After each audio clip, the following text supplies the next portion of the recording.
Hello everyone. Today's my topic is discourse markers. Okay, so we'll see what is this discourse markers. So here in this definition, discourse markers are words or expressions that link, manage and help to organize sentences. Okay, so this is what, see, this is called a linking word. Okay, you have to link the words, paragraphs, right, and sentences. Okay, and this is what is about discourse markers. Here there are so many types. The first thing, contrastive markers. What is this contrastive markers? Here the contrastive markers are words or phrases it used to indicate a contrast or opposition between two ideas in a sentence. Okay, example, however, but, on the other hand, in contrast. So these are the words we use to link words or phrases. Okay, so this is called contrastive markers.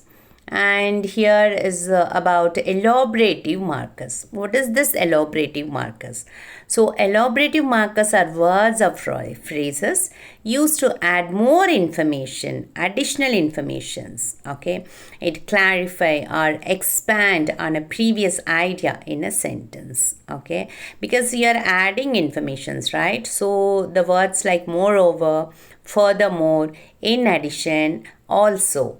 Okay, this is what elaborative markers. Okay, and the next one is inferential markers. Okay, in this inferential markers are words or phrases that indicate a logical inclusion, inference, result based on previous information.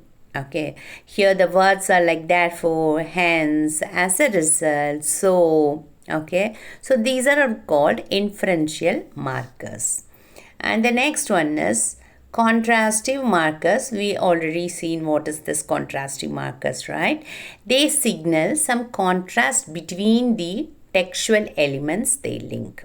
Okay, so here the words are like but, although, contrary to expectation, controversially, despite, however, in spite of, in comparison, in contrast, instead, nevertheless, notwithstanding, on the other hand, on the contrary, rather, still, though, whereas, yet, etc.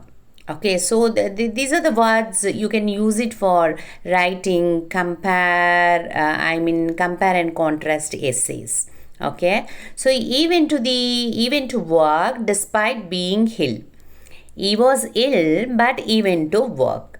Okay, so this is a contrastive sentences, compare and contrast. Okay, so these are the words called contrastive markers.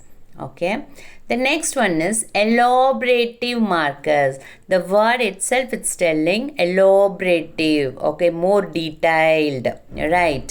So this elaborative markers, they signal an elaboration or continuation of the first textual element by the second.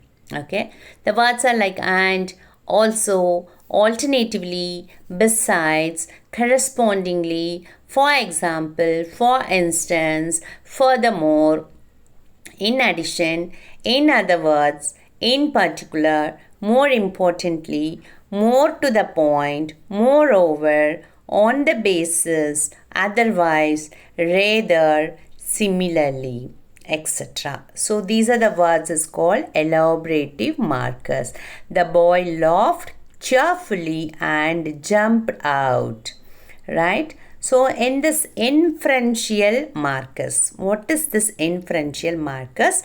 They signal a contextual implication in the second textual segment by the first one. Okay, so here, so, after all, as a conclusion, as a result, because, consequently, for this, that reason, hence, accordingly, in this, that, any case, on this, that condition, therefore, thus, etc. Okay, so here the example is several houses were shattered as a result of the heavy storm. This is what this inferential markers, they signal a contextual implication in the second contextual segment by the first one. Okay, so this is what it's called inferential markers. Here I have given some references.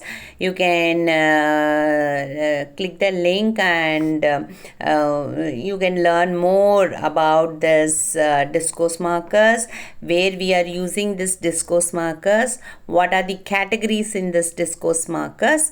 Okay, you can thorough with this PowerPoint presentation. Okay guys, thank you.